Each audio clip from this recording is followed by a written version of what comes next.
seorang konten kreator. 1 tahun belakangan ini aku mulai ngonten tentang fashion awalnya, tapi ternyata dalam perjalanannya lebih ke arah bisnis fashion. Alhamdulillah, kalau misalnya bisnis fashion kan memang aku udah jalani selama 12 tahun. Jadi selain aku ngonten, aku juga punya bisnis Rok Galia dan Baju Bojo, nama brandnya itu udah 12 tahunan. Alhamdulillah sampai sekarang. Dan ya karena mulai ngonten ini, terutama mulai ngonten bisnis fashion ya, jadinya teman-teman audiensku banyak yang tanya, Kak, kamu nggak buka kelas, mulai bisnis, Kak, kamu gimana? Caranya mulai bisnis itu seperti apa? Akhirnya aku buat kelas, dan karena pertanyaannya yang masuk itu nggak cuma tentang bisnis fashion, akhirnya aku buat kelas lain tentang cuan dari online, itu kayak lebih general lagi gitu. Nah, pengennya aku tiap minggu itu bakal ada webinar yang semua strategi marketing, terutama digital marketing, bakal aku share ke kalian gitu. Mudah-mudahan longgar ya waktunya, jadi bisa sharing bareng teman-teman setiap minggunya. Kayak gitu, langsung aja masuk ke materi ya. Oke.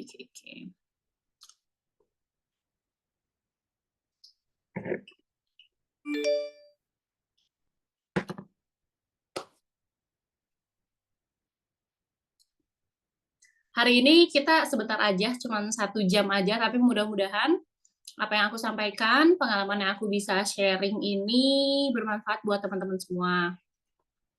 Nanti ada sesi tanya jawab akhirnya, kan Pak? Oh, udah buka. Nah, oke. Nah, nanti sesi akhir kita ada tanya jawab sebentar. Jadi buat teman-teman yang punya kegelisahan yang ada hubungannya sama launching ataupun bisnis fashion secara general, boleh banget. Jadi aku namakan strategi yang aku pakai ini launching langsung ludes. Aduh, pede banget ya.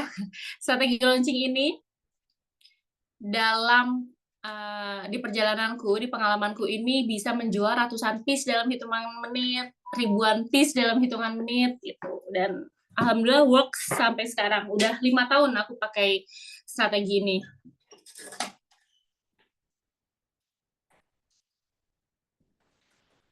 Jika kita gagal mempersiapkan, maka kita sedang mempersiapkan diri untuk kegagalan gitu. Mungkin ada beberapa orang yang mulai bisnisnya itu tanpa perencanaan gitu, hoki lah istilahnya, dan jalan sampai sekarang, ada yang seperti itu. Tapi buat kita lebih baik, aku pribadi lebih baik kita mempersiapkannya dengan matang. Untuk apa? Supaya target itu kecapainya lebih real lah istilahnya. Kita dari target itu kita susun visi misinya, terus misinya kita lakuin tiap saat gitu. Jadi lebih mudah untuk mencapai target kalau misalnya kita punya perencanaan. Nah, kalau nggak punya perencanaan, pasti lebih banyak gagalnya atau lebih nggak sesuai target gitu. Makanya dulu sih aku ketika launching produk ya, sebelum aku pakai strategi ini ya asal-asal launching aja gitu. Terus pas semenjak pakai ini, ternyata boom gitu. Ternyata produk-produk yang aku perkenalkan cepat dikenal dan cepat habisnya juga gitu. Jadi ya udah, aku pakai terus. Strategi launching langsung ludes ini 4 tahun yang lalu, waktu aku launching Homiset namanya, Piyama. Waktu pas COVID itu kan rame banget ya Piyama. Kita tahu banyak banget yang jual piyama, dan aku juga menjual di di brandku yang namanya Baju Bojo. Kita lihat ya videonya.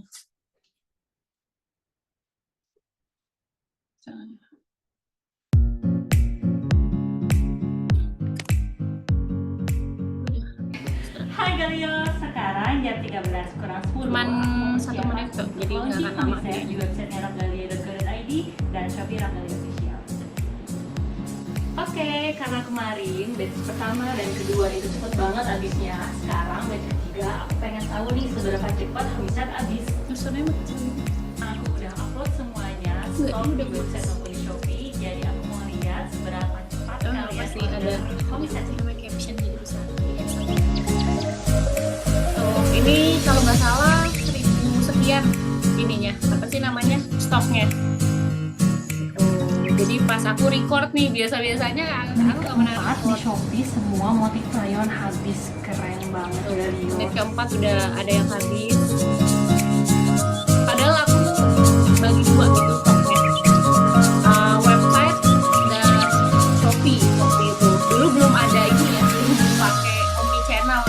Artinya stok aku ya benar-benar dibagi khusus Warriors, makasih banyak. Ini menit ke-16 dan semua motif dari Homiset habis. Makasih banget habis udah semua. antusias. Dalam Homiset waktu dari 16 menit Bojo dan yang kalian. ribuan piece Ditunggu gitu. next batch-nya. Menyenangkan sekali ya kalau kita jualan launching habis dan nggak cuma sedikit, banyak. Aduh. Pas batch pertama, batch kedua juga alhamdulillah habis.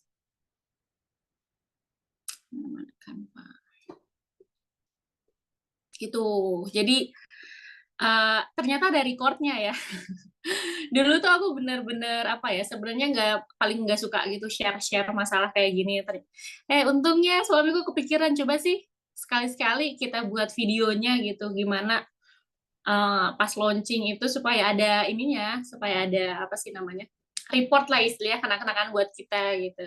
Ternyata kepake sekarang, jadi bisa jadi bukti kalau ternyata strategi ini works gitu loh, ketika kita mau launching produk. Swipe ya. Tuh, ini Agustus kemarin aku juga launching Kala, tapi cuma ratusan, nggak sampai 1.000. Itu kan aku launchingnya jam 12. Itu belum 1 jam, itu juga udah pada habis. Itu semua udah pada habis. Padahal kalian tahu kan, Kala skirt yang aku jual itu rok pleat skirt, harganya itu 189.000. Yang mana di luar sana itu rok pleat skirt orang-orang jualnya 50.000, bahkan lebih murah gitu ya kalau pas payday sale gitu. Makanya ternyata masih works. Padahal istilahnya aku mikirnya sekarang orang-orang kalau misalnya belanja sesuatu apa ya, langsung buka marketplace gitu, udah nggak ngikutin tuh launching brand gitu. Ternyata masih oke. Tapi ini nggak nyampe 1.000 sih, cuman oke banget sih kalau misalnya kita ngejual ratusan terus nggak nyampe sejam langsung habis gitu. Kita masuk ke materinya. Gimana sih awalnya kalau misalnya strategi launching itu? Yang pertama yaitu kita harus tetapkan perencanaan yang matang. Udah dijelaskan dari awal ya. Kalau misalnya kita gagal merencanakan, itu sama aja kita merencanakan kegagalan ya. Jadi strategi launching ini sukses ya karena perencanaannya matang. Semuanya aku masukin ya, bahkan kayak aset-aset foto video, terus PIC-nya, terus apa aja yang harus dilakukan itu tiap tiap kerjaannya itu ada PIC-nya masing-masing, terus ada deadline-nya juga. Jadi mau nggak mau kita harus ngikutin itu supaya apa? Supaya target kita kecapai, yaitu ketika launching langsung banyak yang keluar. Langkah perencanaan yang jelas bisa membantu kamu tetap berada di jalan yang benar atau mencapai goals yang kamu inginkan. Betul, kalau misalnya kita jelas nih, mau launching seminggu ke depan gitu, misalnya sekarang tanggal 2, seminggu ke depan tanggal 9 aku mau launching produk ini. Kalau misalnya kita nggak breakdown kerjaan apa yang harus kita lakukan tiap harinya, posting apa, segala macem, itu kayaknya nggak bakal kecapai gitu loh, target misalnya menjual langsung ludes itu. Makanya gunanya perencanaan ini seperti itu. Jadi goals kita insya Allah bisa atas izin Allah ya, bisa tercapai. Aduh, lagi riset produk. Yang pertama adalah riset produk. Kenapa riset produk aku masukin ke strategi launching? Karena sebenarnya produk itu yang paling penting sebenarnya ketika kita menjual sesuatu ya. Mungkin marketingnya bagus, tapi produknya nggak disukai orang atau orang-orang nggak tahu nih tentang produknya gitu. Jadi yang paling utama adalah riset produknya itu yang dicari oleh customer. Jadi produknya itu kalau bisa dan harus bisa itu punya value. Value itu apa sih? Value itu nilai tambah gitu. Jadi fiturnya itu mempunyai keunggulan lebih daripada produk lain di luar gitu. Benefitnya juga ada. Misalnya kalau misalnya kasus dari Rock Dahlia ya, kita ambil studi case-nya, rok plisket yang aku buat itu mungkin mahal untuk sebagian orang, tapi dia punya fitur ada sakunya. Jarang kan di luar sana rok plisket yang ada sakunya, terus bagian bawahnya itu dijahit rapih, bukan hanya dineci, jadi nggak keriting gitu. Jadi emang produk yang kita luncurkan itu kalau bisa itu sempurna, dalam arti sempurna ya menurut kita ya. Artinya itu punya value, itu punya benefit yang lebih, punya keunggulan yang beda daripada produk lain, produk kompetitor yang sejenis, seperti itu. Terus ketika kita udah tahu nih mau jual apa, produknya udah apa, masuk produksi misalnya ya. Action plan-nya kayak gimana Kak buat strategi launching? Yang pertama yaitu membuat target penjualan. Yang kedua menyiapkan marketing kit. Yang ketiga membuat timeline launching. Ini yang aku mau bahas yang pertama yaitu buat target penjualan. Jadi ketika kita tahu nih mau jual produk apa, misalnya aku produk plisket, rok plisket, itu aku punya target penjualan. Dari mana datangnya target penjualan ini? Target penjualan ini dari kapasitas produksi ya. Misalnya kita mau produksi 100 rok plisket gitu.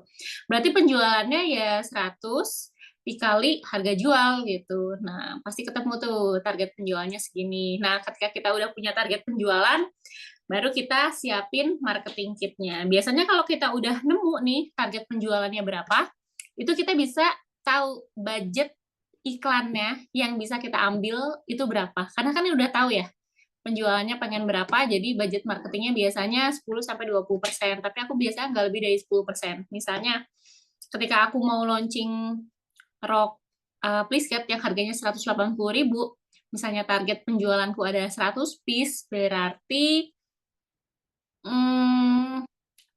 target penjualan totalnya itu 18 juta. Nah, budget marketing yang bisa aku sisihkan untuk si rok itu adalah 1,8 juta maksimal. Ada sih teman-temanku yang pakai budget marketing sampai 20% gitu. Cuma kalau aku kayaknya nggak lebih dari 10%. Jadi 1,8 juta ini aku siapkan untuk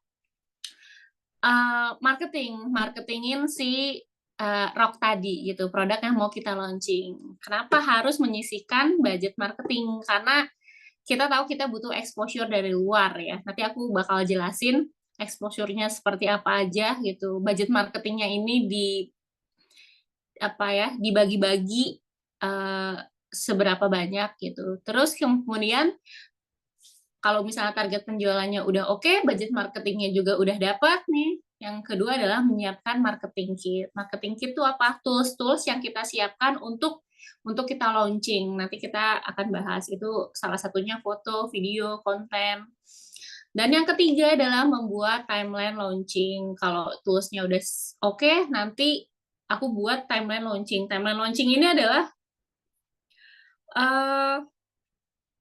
tugas-tugas yang kita lakukan dari H- berapa sampai launching gitu. Jadi ada timeline-nya nih, ada deadline, ada waktunya yang kita masukkan supaya sesuai target. Gitu. Tadi udah ya, membuat target penjualan, kemudian menyiapkan marketing kit. Marketing kit itu apa, Kak? Nih, biasanya aku butuh 7 elemen ini nih untuk launching. Yang pertama yaitu aset foto dan video katalog produk. Kalau zaman dulu tuh kita launching di marketplace itu wajib background-nya putih gitu. Kalau sekarang kayaknya udah bebas ya. Kayak Shopee gitu udah, maksudnya yang digantung pun nggak masalah. Kalau zaman dulu aku nyiapin foto, video, katalog produk untuk katalog di marketplace ataupun di website. Terus yang kedua, aset foto dan video lookbook produk. Lookbook ini adalah yang konten-konten atau video-video, foto-foto yang nggak, yang istilahnya, yang bukan katalog gitu. Mungkin dia gayanya oke dengan tema tertentu. Misalnya aku pas ngeluarin produk sportwear gitu ya, lookbook produknya itu foto-fotonya mereka yang sesuai tema, yang lagi main tenis atau lagi main sepeda kayak gitu. Terus yang ketiga, aset foto dan video untuk kebutuhan konten di sosial media. Ini pasti aku siapin. Jadi aku sebelum launching, aku udah tahu nih, kira-kira konten seperti apa nanti yang mau aku buat gitu. Kalau si Rock Please Cat, itu aku biasanya konten-konten yang misalnya ada di luar negeri atau lagi di bandara gitu. Karena emang campaign yang aku mau bawakan dari Rock Please Cat ini apa sih, lebih ke bisa dipakai buat traveling gitu. Karena Rock Biscuitnya kan oke ya, nggak kelihatan murahan. Jadi oke buat photoshoot di luar negeri atau di tempat-tempat wisata kayak gitu. Terus yang keempat, landing page di website. Ini opsional ya, karena sekarang mungkin agak jarang ya orang-orang pakai website gitu. Tapi kalau misalnya teman-teman ada yang mau jualan di website gitu, ini siapkan landing page-nya. Karena beberapa temanku sekarang ada yang udah mulai shifting ya, mereka berjaya di marketplace Shopee dan TikTok, terus sekarang udah mulai jualan di website lagi. Karena apa? Karena biaya admin marketplace sudah tambah gila-gilaan gitu. Jadi terus juga ada perang harga di sana. Gimana kalau misalnya kita punya traffic sendiri, kita punya audiens, ya udah jualnya di website aja. Toh mereka juga mau. Kalau misalnya loyal, si customer loyal itu pasti ngikutin kita lah mau jualan di mana aja. Kalau aku pakai website udah lama, udah dari 7 tahun yang lalu kayaknya aku udah pakai website gitu. Jadi ya bukan shifting ya, tapi emang aku masih jualan di website. Terus yang kelima, materi ads, materi iklan, ini juga disiapin. Karena kita udah punya budget iklan tuh, jadi kita bisa bagi-bagi nih, kira-kira budgetnya ini buat apa aja. Mungkin ada yang gratis. Gratis ini foto video katalog, kayak gitu kan, kita bisa photoshoot sendiri, bisa pakai tim yang ada di in-house, yang di studio, tapi kita juga ngeluarin uang buat promosi secara berbayar gitu. Ini iklan, biasanya aku di Meta Ads, terus di Google Ads. Kalau misalnya ada yang pakai Cipas, ada mungkin teman-teman ada yang buat ada yang mulai iklan juga, itu bisa banget dimasukin. Terus brief endorsement influencer. Aku selalu pakai ketika launching produk itu pakai influencer. Kenapa? Karena kita sebenarnya pengen mengambil audiens mereka kan. Influencer ini yang kita tahu kan followersnya banyak. Followers banyak dan loyal. Jadi mereka suka gitu sama influencer itu. Ngefans sama mereka. Ketika mereka pakai baju kita gitu, lebih representatif lah. Jadi sebagai model kita, jadi dia bisa mempromosikan dengan value yang kita briefing ke mereka gitu istilahnya. Pasti aku pakai influencer untuk launching produk. Dan yang terakhir, copy tulisan konten. Jadi caption, terus kata-katanya yang mau dipakai itu kita udah siapin. Jadi ini adalah tools atau alat perang nih. Ketika kita mau launching produk, ini kita perlu siapkan. Gitu. 7 hal ini yang aku pakai. Terus, nah ini kita kalau misalnya foto produk ya, foto tadi kan kita udah siap marketing kitnya, ada termasuk foto dan video ya. Seperti ini. Ini kemarin kita launching nggak pakai campaign besar-besaran sih. Karena apa? Karena jumlahnya juga nggak nyampe 1.000 kan. Jadi ya foto-foto di studio aja gitu. Jadi dari H-7 kita udah posting ini dulu, terus H-6 ini. Yang paling banyak adalah kalau nggak salah tuh story. Jadi aku tuh biasanya edukasi pasar itu di story Instagram gitu. Karena itu kan lebih real time. Jadi fans-fans kita pasti kayak nungguin gitu loh di story. Gitu. Tuh. Jadi sampai H-1 itu kita tetap sounding lagi. Nah, biasanya pas hari hanya itu aku ada live dari sebelum launching sama setelah launching. Jadi supaya istilahnya reminder buat audiens kita bahwa kita mau launching loh jam segini gitu, hari ini kayak gitu.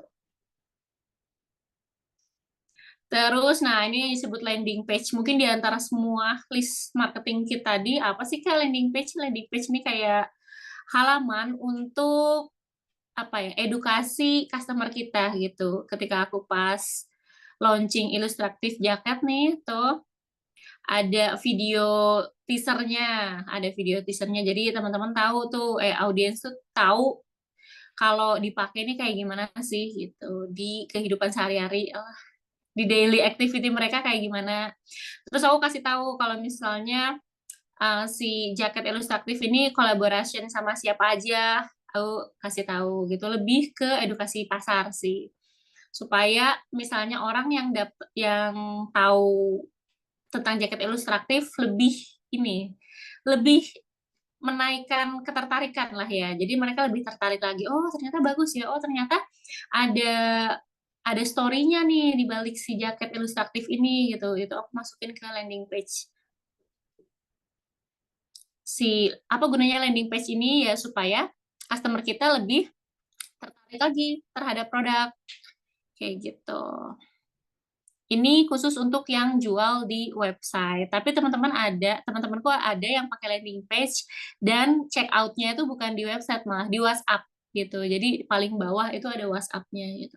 Nggak masalah, yang penting kita bisa menuangkan apa ya, banyak fitur-fitur, benefit atau value produk kita di landing page ini gitu. Jadi si customer tuh semakin yakin gitu ketika mereka udah di bridging nih sama influencer, misalnya sama influencer masuk ke akun sosial media, terus masuk ke website kita, ke halaman landing page ini. Oh iya, oh ternyata bagus ya produknya. Oh ternyata nggak pasaran. Karena apa? Karena dia kolaborasi sama ilustrator gitu. Jadinya pasti ini barangnya limited dan nggak pasaran kayak gitu. Jadi mereka lebih yakin. Jadi ketika kita launching, boom, pada beli.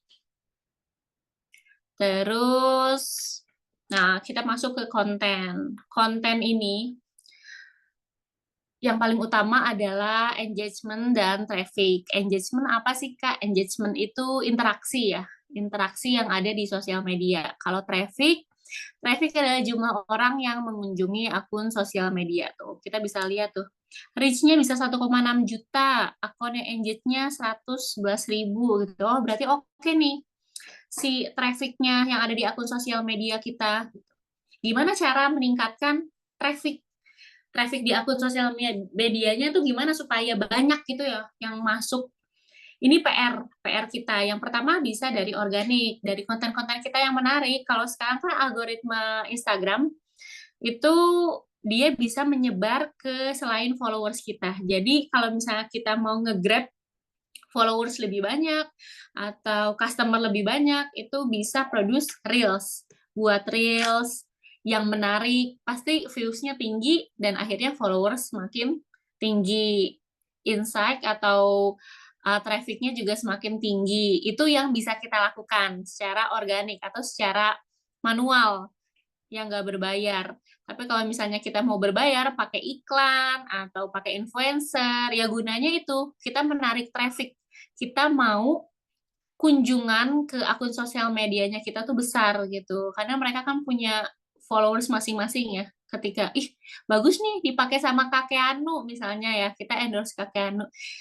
Terus pasti dia ngeklik dong akun sosial media kita. Tuh, itu jadi trafficnya bakal lebih tinggi lagi. Jadi sesuai lah. Jadi ketika kita menjual produk, misalnya produk yang kita jual 100, berarti kan traffic yang kita masukkan ke akun sosial medianya itu harus besar ya nggak? Harus lebih dari 100, berkali-kali dari 100 kayak gitu. Karena apa? Karena itu secara logika ya teman-teman. Kalau misalnya kita mau jual 100, kita nawarin orangnya mungkin ke 1.000 orang atau ke 10.000 orang. Jadi lebih banyak. Karena apa? Karena orang yang kita tawarkan itu belum tentu beli semua, ya nggak sih? Jadi kita untuk menaikkan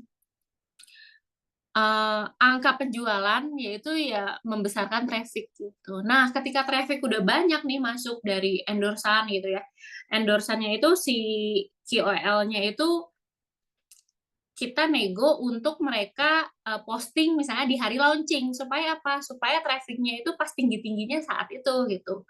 Wah, endorsan pada posting, traffic pada banyak nih ke akun sosial media. Iklan juga jalannya ketika pas kita Hamin berapa sebelum launching, itu juga banyak. Jadi trafficnya lagi tinggi-tingginya nih. Nah, ketika traffic lagi tinggi-tingginya, itulah diperlukan engagement. Engagementnya interaksi. Percuma ya kalau trafficnya tinggi, tapi kita nggak ada interaksi gitu di akun kita, itu sayang banget gitu. Karena apa? Karena interaksi ini yang membuat akun kita atau konten kita disebarkan ke lebih banyak lagi gitu. Jadi gunanya buat eh, apa ya istilahnya, trafficnya bakal lebih tinggi lagi gitu kalau kita melakukan interaksi. Gimana caranya? Kalau misalnya ada teman-teman buat story, terus mereka nanya nih, wah kak harganya berapa? Kak launching kapan? Nah, kalian balas aja satu-satu, mau di komen, mau di DM, itu dibales gitu. Karena apa? Kalau semakin engage, semakin banyak interaksi, biasanya akun kita tuh dinilai sama si platform itu penting, jadinya lebih lebih viral lagi. Dan buat orang-orang yang berinteraksi dengan akun kita, itu bakal lebih dimunculin. Jadi ketika kita launching tuh mungkin konten-konten kita bakal banyak gitu yang bisa dia lihat ketika dia scroll nggak sengaja, oh iya ternyata launchingnya hari ini gitu. Jadi dia harus siap-siap kayak gitu. Jadi intinya strategi launching ini adalah bagaimana caranya kita untuk menaikkan traffic yang ada di akun sosial media dan menaikkan engagement yang ada di akun kita gitu. Intinya seperti itu, dua hal itu, traffic dan engagement. Kalau misalnya trafficnya tinggi, engagementnya juga tinggi, pasti kalau pas kita launching, insya Allah mereka langsung makan gitu produk kita. Tapi kalau akun kita sepi, terus interaksinya pun nggak banyak, itu kalau kita launching sesuatu ada kemungkinan langsung habis nggak? Nggak kan ya? Logikanya kayak gitu. Nah, gimana cara meningkatkan traffic dan engagement di sosial media? Tadi aku udah sebutin ya. Yang pertama itu secara organik, yang kedua secara berbayar. Yang secara organik yang aku pakai ya buat konten sebagus mungkin gitu, buat konten relate mungkin kalau saat ini ya. Karena apa? Karena algoritma itu sekarang adil ya. Kalau zaman dulu ketika aku posting konten misalnya di Instagram, itu followersku semua lihat gitu. Tapi non followers nggak akan lihat karena kan mereka nggak tahu kan. Nah kalau sekarang kalau misalnya konten kita nggak oke, ya viewsnya kecil. Tapi kalau konten kita relate oke, itu pasti viewsnya besar ya. Jadi buat akun-akun kecil, akun-akun baru gitu, ada kemungkinan viral tuh bisa tinggi. Karena apa? Karena ya tergantung konten kalian kayak gitu. Nggak kayak dulu harus followersnya banyak supaya kontennya viewsnya banyak gitu. Kalau sekarang nggak, keuntungannya kayak gitu. Mungkin untuk akun-akun besar, akun-akun lama itu agak annoying di situ. Kayak aku followersnya udah 100.000, tapi viewsnya kok kecil-kecil. Ya mungkin nggak ada apa traffic yang baru, nggak ada engagement di akunnya kayak gitu. Mungkin kontennya dia juga nggak bagus gitu dibanding sama akun-akun lain, dia kalah membuat konten kayak gitu. Jadi PR-nya teman-teman adalah buat konten yang oke gitu. Adapun aku buat akun Hitam Matir sebenarnya buat ngebus Rock Galia. Dulu waktu awal-awal konten itu pokoknya kalau misalnya kita followersnya banyak, pasti kita jual sesuatu gampang itu intinya. Makanya aku ya udahlah bangun personal branding si Hitam Matir ini. Sebenarnya ujung-ujungnya ya aku bahas Rokalia gitu, atau bisnis-bisnisku yang lain kalau misalnya nanti aku punya bisnis, karena kita tahu ya kalau followersnya banyak, audiensnya banyak, dan viral gitu, orang pasti mau beli ke kita. Karena apa? Karena trust kayak begitu. Dan yang kedua, meningkatkan traffic dan engagement ini bisa secara berbayar. Berbayar macam-macam ya. Ada yang pakai iklan, ada yang pakai influencer. Sekarang influencer nggak murah ya. Zaman dulu waktu aku starting Rockgalia, Instagram tuh masuknya 2014 ya kayaknya. Itu kita kalau endorse banyak banget yang gratis. Jadi kita cuma ngirim produk doang. Kayak Dwi Handa itu masih pada gratis. Kalau sekarang udah berbayar ya. Tapi ya nggak menutup kemungkinan kayak micro influencer, nano influencer itu kita endorse views-nya juga bisa besar ya, karena itu, karena algoritma tadi. Mungkin dia pintar buat kontennya, jadi meskipun followers-nya kecil, harganya murah kan mungkin ya kalau micro influencer, tapi reach out-nya, jangkauan akunnya tuh bisa luas, itu ada kemungkinan besar kalau sekarang, kayak gitu. Nah, ini iklan, aku biasa iklan tuh ada contohnya ya. Jadi kalau misalnya kita scroll, baik di Facebook ataupun di Instagram, ada tulisan sponsored, ya, itu berarti iklan. Iklan yang aku tampilkan ke follower sesuai target sih. Biasanya kalau aku mau launching produk, itu nanti teman-teman mungkin bisa ya mempelajari iklan. Iklan itu bisa dua. Yang pertama new visitor, yang kedua buat retargeting. New visitor tuh kita menembak ke orang-orang yang belum kenal tentang brand kita gitu, new visitor. Nah, yang kedua retargeting. Biasanya retargeting itu orang-orang yang udah tahu, jadi buat manasin mereka nih, atau orang-orang yang udah pernah belanja, atau orang-orang yang udah pernah memasukkan produk kita di keranjangnya mereka. Nah, kita mau reminder lagi nih, jadi ditembak lagi sama iklan, kayak gitu. Terus, nah, interaksi. Kalau misalnya ada yang tanya, langsung aja dijawab. Ini kontenku Rogalia ya kayaknya. Tapi aku ikut bales-balesin. Jadi, supaya apa? Mungkin waktu pas aku share, itu views-nya tuh cuma 10.000 kalau nggak salah. Tapi tiap ada yang nanya, aku selalu jawab, jawab, jawab. Akhirnya apa? Interaksinya naik. Si platform, si Instagramnya itu menyebarkan kontennya ke lebih banyak orang lagi. Karena apa? Karena engagement-nya tinggi. Gitu. Nah, ini yang mau aku spill, bekerja sama influencer, kayak gimana sih supaya sesuai target? Tipsnya adalah, yang pertama adalah bahas masalah yang bisa diselesaikan oleh produk tersebut. Kita kalau misalnya mau endorse, itu nggak cuma asal kirim aja, kita harus kasih brief. Brief dia, kira-kira, Kak, ini nih, poin-poin yang harus Kakak masukin dalam kontennya. Tapi nggak perlu narasi yang apa ya, narasi yang dari awal sampai akhir, enggak, cuman poin-poinnya aja. Pasti mereka bakal tahu kok. Pasti mereka bakal nyampein sesuai style promosinya mereka gitu ya. Cuman poin ini nih Kak yang penting. Misalnya aku pas endorse rok plisket, ini Kak, rok plisketnya ini kayak yang dijual di mall tapi harganya murah kayak gitu. Terus ada sakunya Kak. Jadi Kakak misalnya bawa HP, enak nih, kan biasanya kalau orang pakai rok plisket emang gak ada sakunya ya, jadi ribet gitu. Kalau ini ada sakunya Kak, gitu. Jadi kita harus kasih brief nih ke influencer. Briefnya sesuai sama poin-poin yang mau kita sampaikan. Apa aja yang mau di-highlight gitu. Kayak aku posting promosi Rogalia, meskipun Rogalia suka aku promosiin ya, tapi pasti ada brief-briefnya. Ini Mbak, aku mau si orang marketingnya Rogalia bilang, poinnya adalah mencari afiliator gitu ya, berarti yang aku bahas tentang afiliator kayak gitu.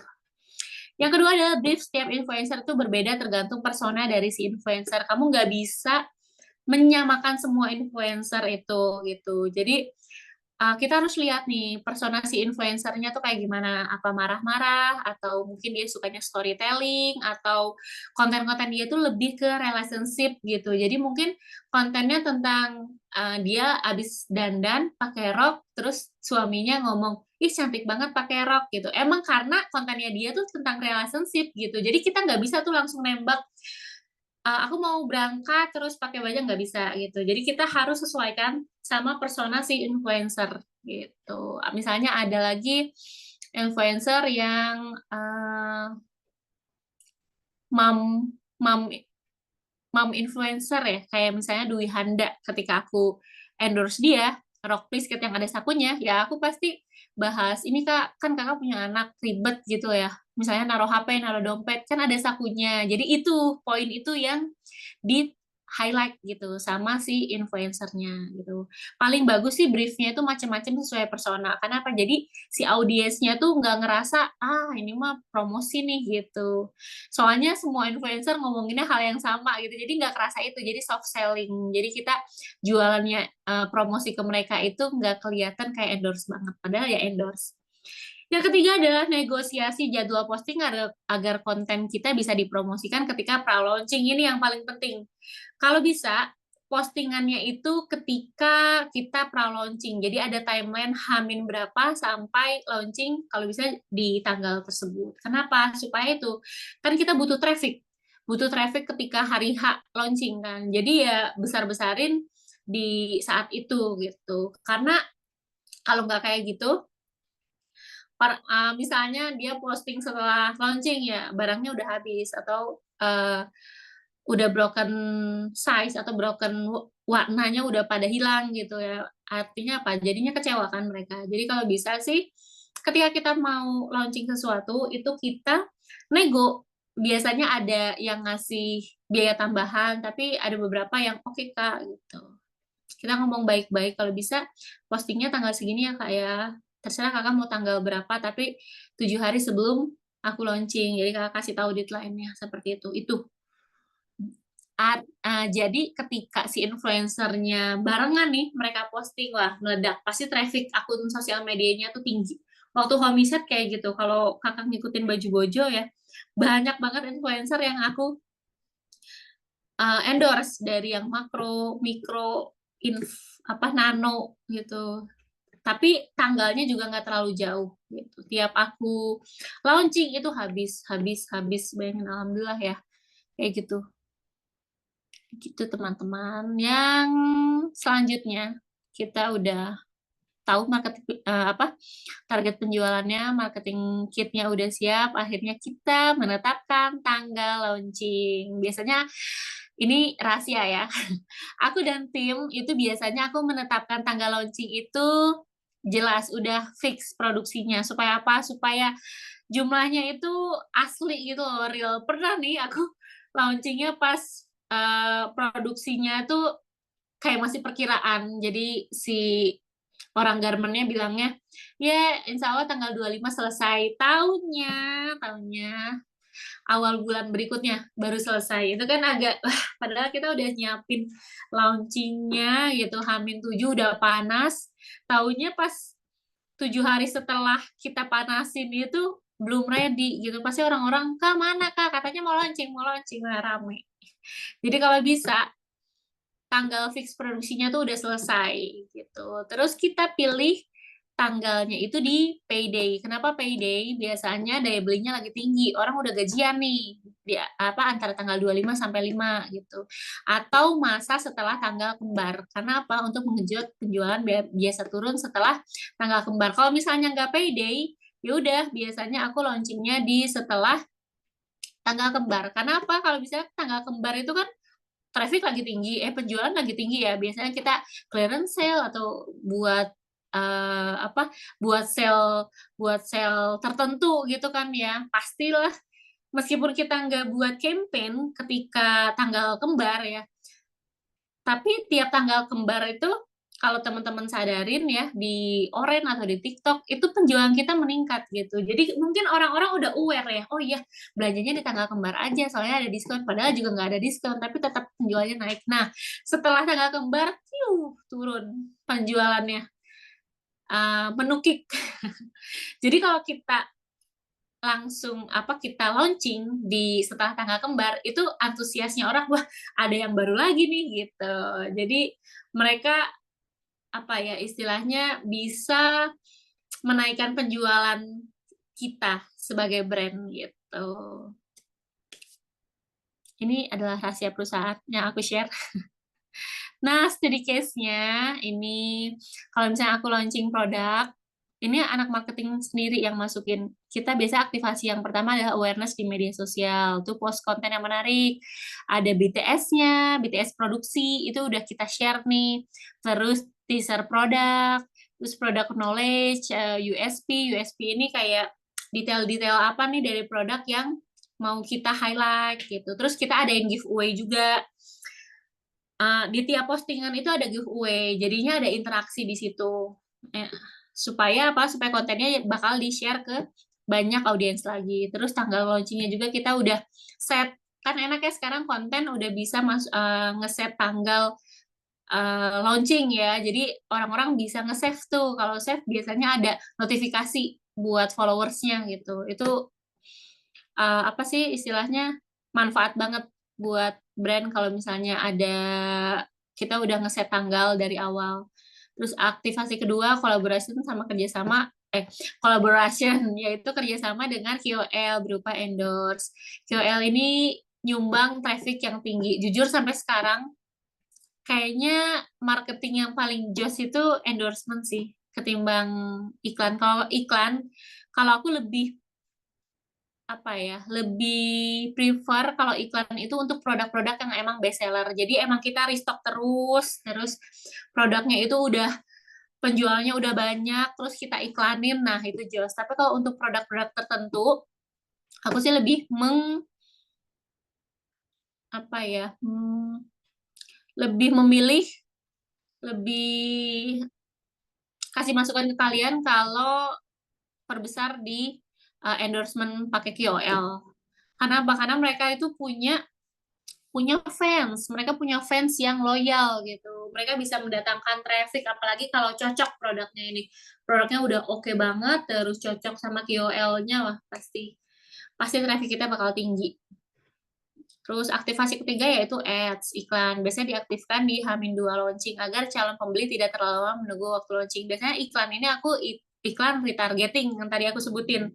Jadi bukan iklan-iklan ke pengunjung baru, tapi ke orang-orang yang emang udah tahu Rockdalia. Jadi sudah panas istilahnya. Aktivasi keempat yaitu publish landing page-nya di website, ini opsional. Tonjolkan kelebihan dari produk yang akan kita jual, info lengkap, tampilan menarik, bisa menaikkan minat customer untuk membeli produk tersebut. Itu biasanya yang aku lakukan. Nah, ketika hari hanya traffic udah tinggi, engagement udah tinggi, biasanya aku nge-live baik di TikTok maupun di kalau di Shopee enggak ya, di IG kalau nggak salah. Itu kita bahas produk lebih detail. Jadi kayak demo cara pakainya buat teman-teman nih kayak masih bimbang gitu ya. Audiens kita masih ragu-ragu nih mau beli apa enggak gitu. Wah, kita promosi gencarnya di live itu gitu 1 jam sebelum launching. Jadi waktu pas launching itu kita kayak reminder gitu. Nah, udah jam 12 nih, produknya udah masuk semua ke katalog. Wah, udah ada warna hitam yang habis. Wah, tambah orang-orang tambah semangat tuh. Kalau misalnya ada itu ya kayak umpan-umpan, pancingan-pancingan yang bikin, wah, udah habis, wah, cepet-cepet akhirnya belanja. Kayak gitu sampai 1 jam setelah launching. Jadi 2 jam biasanya kalau aku. Tapi kalau teman-teman nggak nge-live ya nggak masalah. Biasanya interaksinya di story ya kayak uh, fotoin tuh dashboardnya marketplace atau website. Oh ternyata pada habis gitu. Wah kalau nggak kebagian sayang banget. Jadi bikin bikin apa ya? Bikin orang penasaran. Kok bisa ya secepat itu habis? Pasti orang-orang yang lain yang belum punya produknya juga penasaran kan ya. Terus kemudian post launch. Ini ngapain aja Kak kalau post launch? Udah launching, emang kita harus posting lagi ya tentang produk itu. Biasanya konten hit and run. Kadang-kadang ada ya yang ngeblok produk gitu loh. Biasanya just tipper, terus mereka nggak bayar. Itu bisa di-share di situ. Kan sebelumnya cepet habisnya, terus masih ada sisanya di-share aja di situ. Biasanya teman-teman si pembelinya udah siap-siap gitu nungguin si head and run. Terus situasi packingnya di gudang kan penjualan lagi banyak nih di storyin lagi gitu. Karena apa? Supaya orang lebih trust. Jadi ketika kita launching berikutnya, misalnya restock nih produk yang kita launching itu mereka udah tahu oh iya soalnya yang beli beneran banyak gitu nggak cuman di video apa di konten aja ternyata emang packingannya banyak kayak gitu. Terus kemudian post materi dari KOL itu juga bisa menaikkan traffic. Materi-materi yang sebelumnya di post nih di akun-akun mereka kita post ulang di akun kita. Kemudian share testimonial, biasanya ada tuh H+1 H+2 udah ada barangnya yang sampai ya produknya gitu pasti kan dia kasih testi yang baik-baik itu di-share buat meningkatkan engagement sama orang-orang lebih tertarik lagi nungguin buat next launching kayak gitu. Sekian sebentar ya, cuma 17 slide aja strategi launchingnya ini. Mudah-mudahan teman-teman dapat manfaat dari yang aku sampaikan. Terus, kan ini aku jual ya si ebook ini. Aku tuh di dalam ebooknya ini, aku masukin ini, launching plan sheet yang aku punya. Jadi, ini nggak rugi sih buat teman-teman yang check out. Tuh, ada Brand identity, logo, ini yang aku pakai dari 5 tahun yang lalu, nggak berubah. Tuh, product schedule, packaging, jadi teman-teman tahu gitu loh apa aja yang perlu disiapkan. Marketing promosinya apa aja, notes-nya, terus due date-nya, konsep, plot, biasanya aku tambahin PIC. Gitu. Gitu. Enak kan? Jadi istilahnya nggak cuma ini aja. Nah, terus aku kasih contoh juga launching sheet aku ketika aku kolaborasi sama Natasha Rizky. Kalian bisa lihat logonya, ada tagline-nya, terus font-nya. Kenapa penting ini? Karena kita punya brand identity supaya orang ngeh gitu loh. Oh, ternyata produknya ini emang produk yang feminim kayak gitu karena warna-warnanya warna-warna pastel. Terus tuh ada jumlah produknya juga cuman berapa ya itu? 1.300 ya waktu pas launching. Ini juga cepat habisnya. Hari pertama itu ada warna-warna yang udah habis. Tuh lebih jelas. Kan ini penting banget sih supaya apa? Supaya kita yaitu supaya nggak keluar dari target lah istilahnya kalau ada plan ini. Tuh ada due date-nya bahkan. Bahkan ini apa sih keluar keluar dari ini tapi ya nggak masalah sih. Nah, ini apa aja gitu. Itu udah itu aja. Mana ya? Zoom. Terus buat teman-teman yang mau tanya boleh silakan mau raise hand atau ngomong langsung atau di ini di apa di chat. Aku baca satu-satu ya dari Kak Ani Aspika. Kakak kalau buat grand opening kita kasih sale atau diskon harga untuk menarik customer baiknya jadi kita harus menyiapkan budget juga ya Kak untuk promo. Iya, budget promo ini pastilah ya Kak ya grand opening karena aku buka ya. Kayaknya ada di ibuku tentang buka butik. Ada nggak?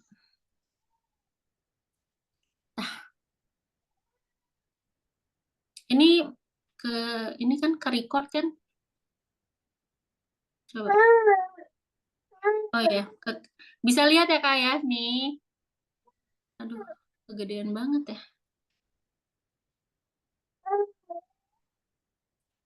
Ini supaya ini aku punya ibu supaya supaya sizingnya sesuai ini gimana ya caranya? Nggak bisa ya? Apa aja yang perlu disiapkan ketika kita buat produk? Nggak usah deh, biarin.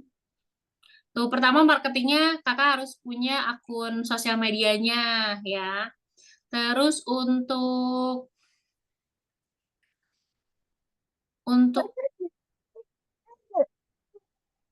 mana ya? Nah, strategi launching butik ya. Apa aja? Yang pertama pasang banner, spanduk. Itu kan biaya kan, Kak. Termasuk budget budget marketing ya. Kakak siapin banner atau spanduk. Biasanya toko-toko yang aku datengin ketika launching, aku kan suka kan di endorse sama butik-butik gitu.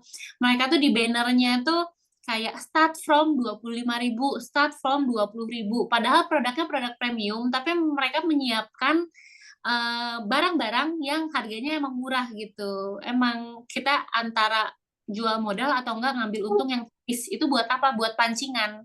Jadi spanduknya, oh, wih harganya mulai 30.000 tuh. Jadi orang tertarik buat masuk. Itu di spanduknya. Yang pasti spanduknya harus menarik ya. Yang pancingannya itu cocok tuh kalau misalnya jual. Terus buat promo menarik, berikan sale menarik ketika soft launching atau grand launching. Diskon up to berapa tuh ketika grand launching misalnya 3 hari aja diskon besar-besaran. Terus beli 2 gratis 1. Nah ini siapkan produk untuk penetrasi. Biasanya aku tuh suka apa ya suka kasih tahu ke teman-teman kalau kalau grand launching atau soft launching itu kalau bisa ada produk yang jadiin penetrasi jual murah. Kayak dulu aku pernah datang visit ke toko di Cikarang, dia tuh jual hijab kayak 10.000 deh. Gitu untuk launchingnya. Murah banget kan? Tapi orang-orang nggak tahu harga hijab yang 10.000 tuh kayak gimana, tapi pasti belinya yang premium gitu ya. Cuman untuk menarik kayak gitu. Terus buat event, misalnya potong pita, tasyakuran, dan influencer, undang influencer-influencer lokal, itu bisa banget. Pasti ada budgetnya akhirnya kan ya. Terus kalau kemarin di grup Mulai Bisnis Fashion tuh ada yang share kalau misalnya mereka share di story tentang butik kita, itu bakal dapat tambahan diskon atau dapat voucher. Itu juga bisa menarik, Kak. Karena kan si customer itu punya follower sendiri kan, akun sosial medianya pasti kan. Terus senang nih, ini ada kalau misalnya aku posting dapat diskon berapa gitu. Itu budget marketing juga. Ini apa ya? Record this meeting kali. Gitu. Nah, Kak, ada rekaman nggak Zoom ini? Saya lagi di jalan.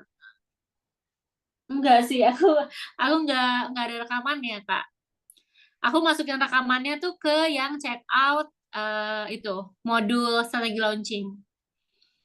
Landing page pakai jasa ya Kak buatnya berbayar atau langganan? Enggak, aku setting sendiri. Buat sendiri kan aku memang punya website kan Kak. Jadi kita bisa nambahin page untuk si landing page ini. Tapi di luaran sih banyak ya yang pakai landing page. Maksudnya banyak jasa yang menerima pembuatan landing page. Kok sama dengan saya di tahun 2006, prediksi berbeda sedikit dari real jumlah barang yang nggak kebagian sedikit kecewa. Iya, betul. Kalau misalnya banyak yang nggak dapat, trafficnya kita udah tinggi, terus yang nggak dapat banyak. Pertama kecewa, tapi mungkin yang kedua siap-siap untuk launching berikutnya gitu ya Kak. Jadi ada beberapa orang yang kayak udah kita launchingnya sedikit dulu aja deh supaya apa supaya emang kejual habis gitu. Kesannya adalah cepet habisnya. Jadi kita keluarin lagi dengan sistem launching lagi baru habis gitu. Ada yang kayak gitu. Tapi kalau aku sih jual semua aja supaya nggak kecewa. Kalau untuk sekarang jualan lewat website masih oke. Masih kok Kak.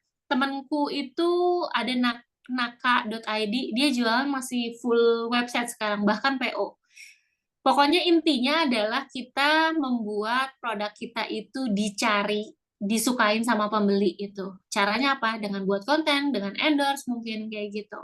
Dan buat produk yang benar-benar emang menjawab atau menjadi problem solving dari masalah yang ada kayak gitu. Pasti itu dicari.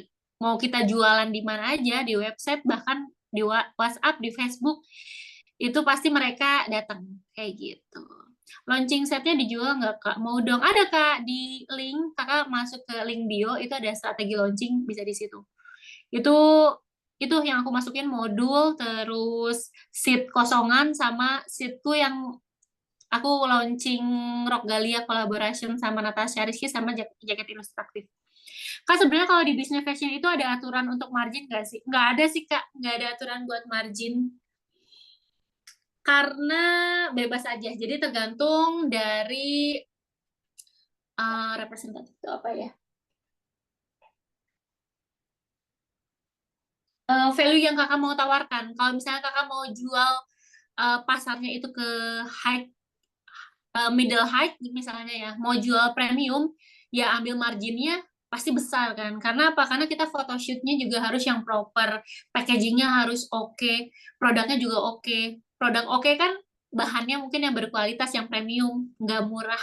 Jahitannya juga jahitan halus, nggak murah gitu. Jadi fashion kalau menurutku nggak ada aturan margin ya kak ya. Selama yang penting apa? Kakak untung, nggak boncos ngambil marginnya kalau bisa ya di atas jauh di atas biaya yang kita keluarkan.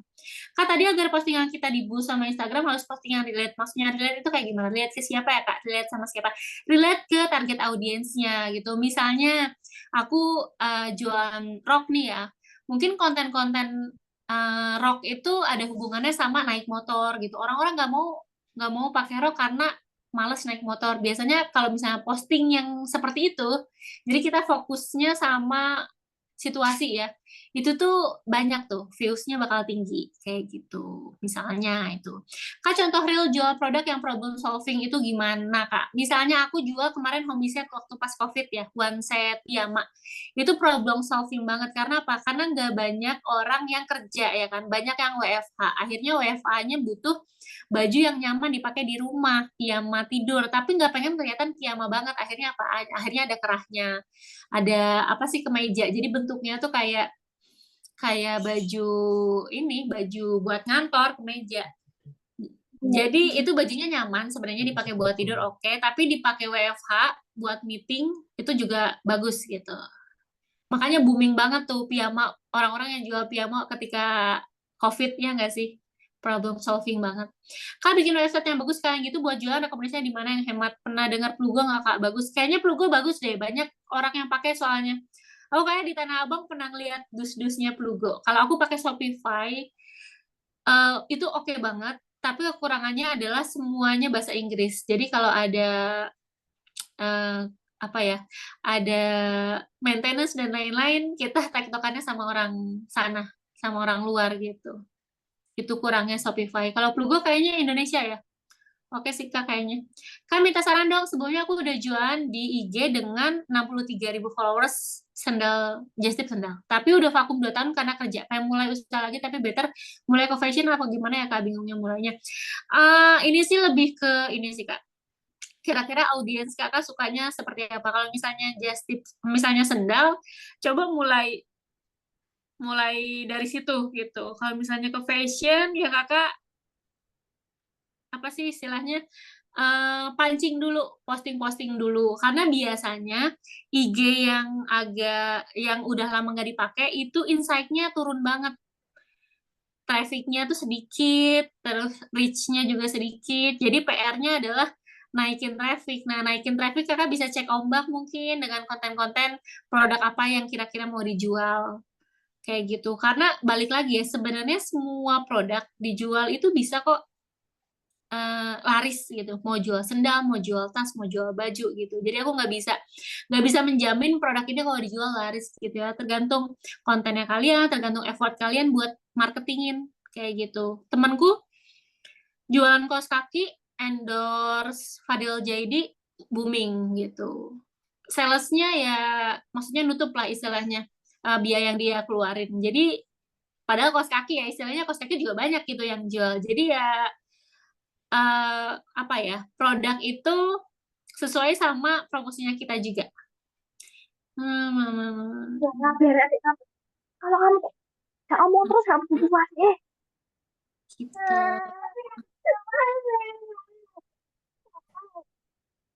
Oke. Tadi pertanyaannya di mana? Caranya pasang, oh gimana?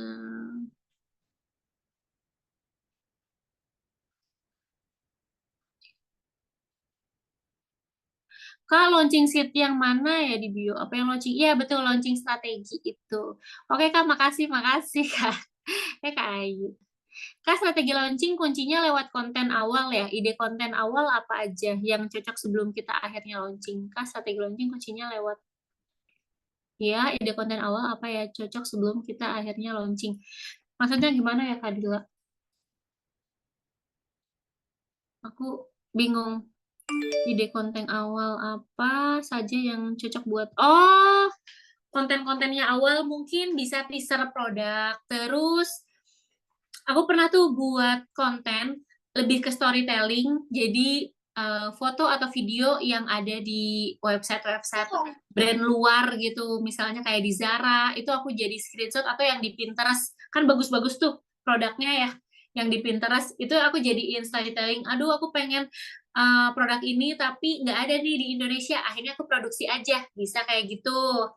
Kalau misalnya emang belum ada produknya, atau kalau ada produknya ya teaser produk itu ketika ketika itu lagi diproduksi, ketika itu masih sketch, masih gambar, atau pas kita lagi belanja kain, itu bisa juga. Terus BTS photoshoot bisa. Caranya pasang iklan di Meta Ads sama Google Ads gimana sih Kak? Harus pakai sisi ya buat PayPal. Kayaknya kalau misalnya pakai Google, pakai Meta kakak sekarang enggak kak, udah bisa transfer, udah bisa pakai CC, bisa transfer kok kak. Kak penting nggak sih untuk menggunakan KTResia? KTR, kak penting nggak sih buat menggunakan omnichannel dari awal bisnis, sama mau tanya mending fokus ke marketplace apa buat website sendiri untuk jualan? Ini kalau misalnya kakak ke lingkungan itu oke sih kalau pakai omnichannel, karena sebelum aku pakai omnichannel aku tuh suka rebutan stok gitu loh kak. Jadi stoknya udah kejual sebenarnya di Shopee, tapi di website ada penjualan. Akhirnya apa? Akhirnya kita minta maaf. Jadi kesannya tuh eh apa ya, bisnis kita tuh kayak nggak ini ya, kayak nggak formal ya gitu. Dan itu nggak cuma sekali gitu loh kak, yang akhirnya tarik-tarikan stok. Apalagi kalau misalnya kita jualnya di banyak platform, kan berarti harus dibagi-bagi ya. Produk A di Shopee segini, produk di website segini, di Tokopedia segini, di TikTok segini. Nah, itu PR banget ngebaginya. Ketika sebenarnya dia mau belanja di Shopee, tapi di Shopee udah habis duluan. Di platform lain sebenarnya masih ada, tapi kan mereka jarang ya buka platform lain gitu. Jadi kalau ketika Shopee udah sold out ya mental lah istilahnya customer kayak gitu. Kalau buat aku sih penting ya Kak. Cuman ya itu biayanya lumayan. Mending fokus ke marketplace apa buat sendiri. Kalau misalnya web sendiri itu PR-nya adalah kita harus trafficnya harus tinggi. Kita harus nge-bridging orang buat belanja di website ya. Kalau kakak butuh exposure luar di marketplace oke. Tapi kalau kakak udah kuat nih brandnya di website. Tips bikin konten menarik.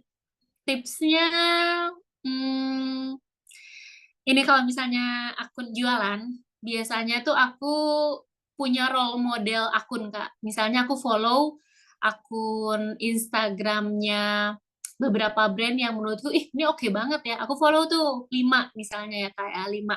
Terus kakak riset kontennya mereka yang oke kayak gimana, yang views-nya gede kayak gimana. Oh, ternyata konten yang oke misalnya dia lenggak-lenggok terus tapi ada typingnya tentang tentang sesuatu yang relate sama customer kayak gitu. Terus jadi kakak abis riset akun kompetitor, kakak ngelis nih kira-kira konten dari akun-akun itu tuh apa aja yang views-nya gede, ngelis. Satu akun misalnya kakak ngelis dapat 5 sampai 10 konten yang oke. Di list aja semuanya, itu kakak udah dapat berapa ya? 50 mungkin ya, 50 konten. Nah, kakak bisa ATM, amati tiru modif. Nggak bisa tiru plak-plak ya. Jadi kita modif, oh kira-kira misalnya dipakai buat konten kita ini kayak gimana, diganti angle-nya, diganti produknya pasti, diganti puff-nya, diganti tulisannya tentang apa, kayak gitu itu bisa. Kalau emang bener-bener clueless ya mau buat konten kayak gimana. Tapi biasanya kalau kakak udah mulai buat konten, nanti kakak tahu, oh ternyata konten ini ya yang works gitu, yang views-nya besar gitu, lama-lama bisa sendiri tanpa cari ide konten dari akun kompetitor lah istilahnya. Budget berapa Kak untuk endorse Fadil?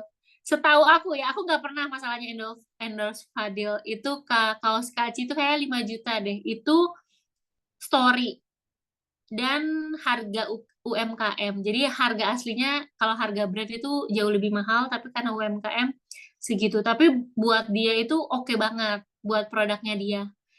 Kan kita nggak bisa menggeneralkan ketika ih Fadil oke banget nih, nanti pas kita pakai nggak oke nanti aku disalahin gitu. Jadi emang pas dia oke banget dan ngeboost penjualannya gitu. Kan kalau kita endorse ke beberapa influencer biar tahu engagement reach influencer mana yang bagus, itu harus berbeda hari untuk postingannya kak. Kalau aku sih nggak, mungkin kakak bisa berbeda hari postingannya, tapi biasanya sih kalau aku nggak ini ya, pokoknya di tanggal segitu harus posting gitu. Aku nggak ngelihat insight-nya per influencer. Cuma kontennya mereka sendiri gitu, kan kita bisa lihat views-nya, komennya gitu. Aku bisa baca dari situ aja. Kak Masita. Kak, kalau kita mau rebrand, bagusnya gimana ya Kak? Apakah perlu stok ratusan pieces atau mulai dari sedikit dulu asal banyak macamnya? Soalnya aku mau buka offline store. Nah, kalau offline store itu variannya sih Kak yang lebih banyak gitu. Karena orang-orang pengennya itu masuk pilihannya banyak gitu. Jadi kalau ratusan piece ya Kakak harus ngebagi variannya yang lebih banyak gitu. Beda sama online. Kalau online variannya terlalu banyak, malah jadi nggak jadi beli gitu, karena bingung mana nih yang bagus, mana nih yang oke, kayak gitu. Kalau offline kebalikannya, variannya harus banyak pilihannya, gitu ya Kak ya. Kak kalau jadi kayak misalnya aku kan punya toko tuh di Matos, di Malang.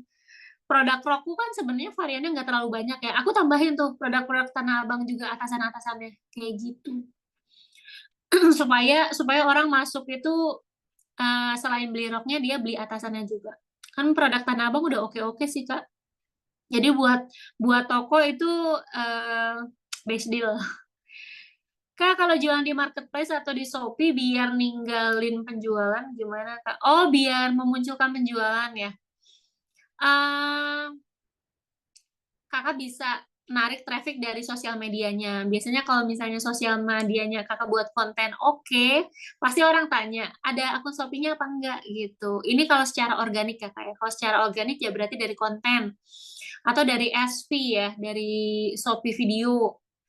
Terus iklan. Shopee kan juga ada iklannya kan. Cuman mungkin PR-nya adalah ketika kita belum ada penjualan, iklannya itu kita harus trial error. Biasanya trial error harganya emang lebih mahal gitu. Klik apa cost per kliknya itu agak agak lebih mahal gitu. Jadi organiknya kakak buat konten, nge-bridging orang buat belanja di akun Shopee dan bisa berbayar. Kalau berbayar ya itu ads atau endorse kayak gitu. Makasih ya Kak sama-sama. Kak kalau untuk foto katalog awal-awal harus buat studio sendiri atau mending sewa studio foto? Mending sewa Kak. Atau kalau misalnya mau sekalian buat konten, nggak harus di studio kok. Sekarang kan peraturan katalog nggak harus putih ya. Jadi kakak bisa nih main pergi ke mall apa segala macam sekalian foto gitu. Yang pasti jangan pakai agensi sih kalau menurutku. Kalau pakai agensi ini kita nggak dapet video-video BTS. Padahal video BTS itu agak penting ketika kita mau launching gitu. Jadi prefer kita foto sendiri entah itu kakak mau apa sewa studio atau pergi kemana sekalian photoshoot kayak gitu. Kak, kalau misal kita nggak jago bikin konten, ada nggak jasa yang udah proper dalam pembuatan konten yang bisa naikin penjualan? Aku nggak tahu sih, Kak. Sebenarnya kalau kakak nge-search di akun Instagram, itu banyak banget agensi sosial media namanya. Cuman aku nggak tahu nih kontennya itu berupa konten feed biasa atau dia bisa buat video kreatif. Kemarin itu aku ngobrol sama salah satu owner di Tanah Abang, dia pakai agensi video kreatif, cuman aku nggak tahu namanya apa. Kalau nggak salah start 11 juta sebulan. Emang agak mahal sih Kak video kreatif. Karena apa? Karena kan dari buat ide konten, terus mereka juga sampai ke pembuatannya, ya yang butuh tools-nya juga mahal, mungkin kameranya mahal, apa segala macam. Biasanya sih agak mahal Kak, kalau misalnya video kreatif yang ngebus penjualan lagi. Bisa menarik penjualan lagi gitu. Jadi kakak mungkin bisa search ya di Instagram. Kak kalau bingung bikin konten tiap hari worth it nggak ya kalau beli template yang di pasaran? Enggak sih Kak. Kalau masalahnya aku nggak tahu lagi template yang di pasaran itu kayak gimana. Apa dia berupa video yang udah jadi? Berarti kan nggak ada produk kita. Atau template-nya itu template fit gitu. Sebenarnya di Canva juga bisa gitu loh Kak. Template-nya kayak gimana ya Kak Maida? Next, Kak, untuk pemula paling cocok kita produksi sendiri atau jadi reseller? Hmm, aduh, ini plus minus sih, Kak. Produksi sendiri atau jadi reseller. Dulu Rock Dahlia juga aku dari reseller dulu, baru produksi sendiri gitu. Jadi kalau misalnya kakak mau buat model yang unik, nggak ada di luar pasaran, terus jahitannya mungkin pengennya yang seperti apa, request tertentu, warna-warnanya juga sesuai yang kakak mau, ya pasti produksi sendiri. Tapi kalau misalnya pengen apa sih istilahnya nggak mau ribet masalah buat produk gitu ya R&D-nya gitu ya jadi reseller kayak gitu. Tapi ya kita pilih-pilih juga produk apa yang emang kita suka. PR-nya itu kalau belanja grosir harus harian. Kadang warna-warnanya ada yang kita nggak suka gitu. Kakak bisa loh produksi sendiri ke toko grosir di Tanah Abang. Karena di Tanah Abang itu kan mereka banyak yang konveksian sendiri ya. Banyak yang nerima custom PO juga. Jadi selain modelnya kakak yang mau, terus mereka udah biasa produksi lagi. Jadi istilahnya lebih cepat. Aku berapa kali PO ke orang Tanah Abang, jauh lebih cepat produksinya. daripada garment. Kak, leads penjualan paling oke dari iklan Cipa, Shopee lewat IGS atau iklan web kita lewat IGS. Kalau kalau 2 tahun yang lalu aku sih iklan web lewat lewat Meta Ads ya Kak ya, lewat IG Ads ke web langsung. Karena emang istilahnya trafficnya tinggi, terus bridgingnya aku ke website gitu. Kalau misalnya sekarang kayaknya Cipa Shopee deh Kak. Cuman ya itu kalau Cipas yang penting ROAS-nya tinggi sih. Mau kemana aja, mau lewat mana aja, yang penting ROAS-nya bisa tinggi. Tapi kayaknya teman-teman aku sekarang Cipas Shopee sih Kak. Kak, sekarang banyak yang live di TikTok nggak pakai keranjang kuning. Itu aman nggak ya? Jadi nyantumin nomor WA di layar pas live-nya. Kakak coba aja. Aku berapa kali kena pelanggaran sih kayak gini. Karena nggak sengaja ngomong WhatsApp gitu. Jadi kena. Tapi pelanggarannya nggak besar sih. Kayak cuma 1 apa 2. Itu juga di akunku. Dia kita matir nyoba buat nge-live Afgalia.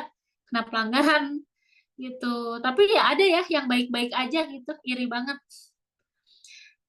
Jadi karena mereka pengennya jual murah, tapi di platform dia adminnya tambah lama tambah mahal. Jadi mau nggak mau, yaudah jualannya balik ke zaman dulu tradisional, lewat WhatsApp, lewat website mungkin ya.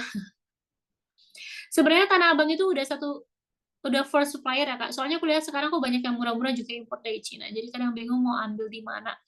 Tanah Abang itu tangan pertama ini belum tentu juga sih. Ada yang tangan kedua gitu. Kalau kakak sering ke sana pasti bisa bandingin ini harganya murah, ada yang mahal gitu. Tapi ada yang mahal juga belum tentu bukan tangan pertama. Mungkin emang bahannya premium, lebih bagus kayak gitu. Yang paling real adalah kakak coba riset sendiri. Produk-produk kayak gimana. Banyak yang murah-murah juga import dari Cina. Iya, banyak yang murah-murah sekarang.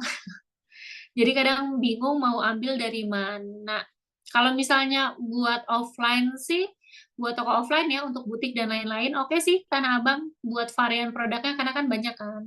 Tapi kalau online dan kakak jualnya produknya variannya itu sedikit, ya benar-benar harus riset produk benar-benar yang dijual harus istilahnya perfect lah dalam kacamata kita.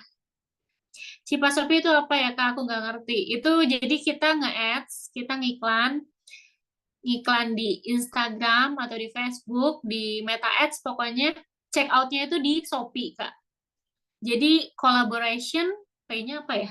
Placement mungkin, A-nya Ads, S-nya Shopee. Kalau nggak salah loh, Kak. Udah ini. Jadi kakak nge-ads-nya tuh di sosial media, tapi orang-orang pas ngeklik itu masuknya katalog Shopee gitu. Itu oke juga sih. Tapi ya itu harus trial error, harus coba-coba kita kira-kira settingannya kayak gimana nih iklannya supaya dapat hasil yang oke. Selain settingannya ya asetnya, videonya atau fotonya dipakai buat iklan kayak gitu. Yang bagus jualan sekarang di mana Kak? Di TikTok atau di Shopee? Nah, semuanya bagus Kak. Di Shopee oke, di TikTok oke, gitu. Kakak coba semua aja. Kalau misalnya di TikTok nggak langsung keranjang kuning, coba buat promosi dulu, buat konten-konten dulu tentang produknya, tentang tokonya misalnya. Jadi nggak langsung keranjang kuning. Jadi kalau misalnya pas ada keranjang kuning, baru kakak arahin ke Shopee. Tapi kalau emang udah rame nih, viewsnya udah banyak di TikTok, langsung aja kasih keranjang kuning. Kayak gitu. Di TikTok itu keuntungannya adalah dia kan sebenarnya sosial media ya Kak. Dia tuh bukan marketplace. Dia sosial commerce sekarang ya namanya, antara sosial media dan e-commerce. Sosial media ini orang-orang banyak interaksi di situ, orang cari hiburan, cari informasi di sosial media. Beda kayak marketplace. Kalau misalnya marketplace tuh orang masuk itu emang buat belanja ya, kalau masuk ke Shopee. Nah, kalau TikTok tuh enggak. Jadi, apalagi algoritma TikTok itu bisa menyebar ke non-followers. Jadi, orang-orang yang bukan follow kita, yang nggak nge-follow kita itu bisa tahu konten kita gitu. Keuntungannya di situ. Jadi, kalau misalnya mau viral, cepet di TikTok. Begitu. Kak, ada buka private tour PGMTA nggak, Kak? Buka. Hari ini aja aku private tour orang Malaysia, Kak. Besok orang Malaysia. Tapi timku, bukan aku. Gitu. Jadi, pasti nanti dijadwalin gitu. Orang Malaysianya ngebook 2 hari, dia ngasih list tuh mau kemana aja gitu. Ada waktunya juga. Kak, kalau reseller Tanah Abang perlu endorse selebgram nggak, Kak? Reseller Tanah Abang, eh perlu sih. Sebenarnya gini, Kak, cuman mungkin produknya itu kalau bisa, produk yang di-endorse itu Kakak bisa restock, bisa aman stoknya gitu. Jadi, eh, apa ya, asetnya, foto, video dari hasil endorse-nya tuh Kakak bisa iklankan lagi, stoknya juga aman tuh artinya bisa di restock lagi gitu ketika produk itu viral atau produk itu demand-nya tinggi gitu. Kalau masalah endorse selebgram sih, kalau buat aku semua brand mau itu top apa produknya ngambil dari Tanah Abang ataupun produksi sendiri butuh sih exposure dari luar gitu. Live tuh nanti langsung ke admin aja ya, Kak. Gimana Kak caranya live biar ada yang nonton? Pernah live yang nonton 0 sampai 1 sampai 2 keluar masuk. Orang live itu kan yang pertama kita lihat hostnya mungkin ya Kak. Hostnya mungkin pintar ngomong, terus produknya disukai sama orang. Jadi mungkin PR Kakak selain latihan terus buat nge-live, pasti nanti dapat traffic. Terus Kakak juga buat konten yang menarik. Jadi kalau misalnya konten Kakak udah di-notice nih sama orang, wah ternyata barangnya bagus, ketika nge-live insya Allah bisa naik dan bisa berbayar juga. Kakak bisa diiklanin tuh live-nya. Kak, aku udah isi Google Form Walking Tour semua, kepilih. Iya, itu kita pilih sama orang-orang yang punya passion di bisnis fashion ya, Kak. Kak sering lihat live Shopee kok bisa ribuan gitu penontonnya dan pengikutnya. Cara reach dua hal itu kayak gimana, Kak? Yang pertama secara organik dia oke. Misalnya kayak itu kayak di grup aku di grup bisnis fashion lagi ngomongnya tuh up to female penontonnya banyak banget. Kenapa? Karena ternyata dia jualnya harganya murah-murah gitu. Jadi orang udah nungguin nih. Kalau misalnya dia nge-live langsung pada nonton. Mereka percaya gitu loh. Istilahnya yang dijual itu emang produknya bagus dan murah. Jadi lebih apa ya, personal branding ownernya tuh udah kuat. Sama yang kedua ads. Sekarang live shopee udah bisa di adsin Kak, bisa diiklanin gitu. Jadi itu bisa memboost views dari live kita. Gitu. Kak kalau mau ikut grup bisnis fashion apa syaratnya? Nggak ada Kak. Kakak check out aja di launching mulai bisnis fashion kalau nggak salah ada di link juga. Itu nanti kalau udah check out itu nanti dimasukin ke grupnya. Cuman 140 orang kayaknya, tapi oke sih. Cuman yang paling penting adalah modulnya ininya. Jadi kayak grupnya itu buat sharing-sharing karena yang pintar itu bukan aku, teman-teman yang ada di grup jujur. Nah, mereka pengalaman bisnisnya juga banyak gitu. Jadi kita saling sharing di situ. Kayak gitu. Makasih banyak ya, Kak. Udah lebih 30 menit. Aku pas ada jadwal juga. Makasih banyak semuanya. Mudah-mudahan apa yang aku sampaikan ini kasih manfaat buat teman-teman, buat kasih amal jariah juga buat aku. Mudah-mudahan semuanya terang. Jadi clean ya. Oh, ternyata kayak gini ya kalau mau launching produk itu.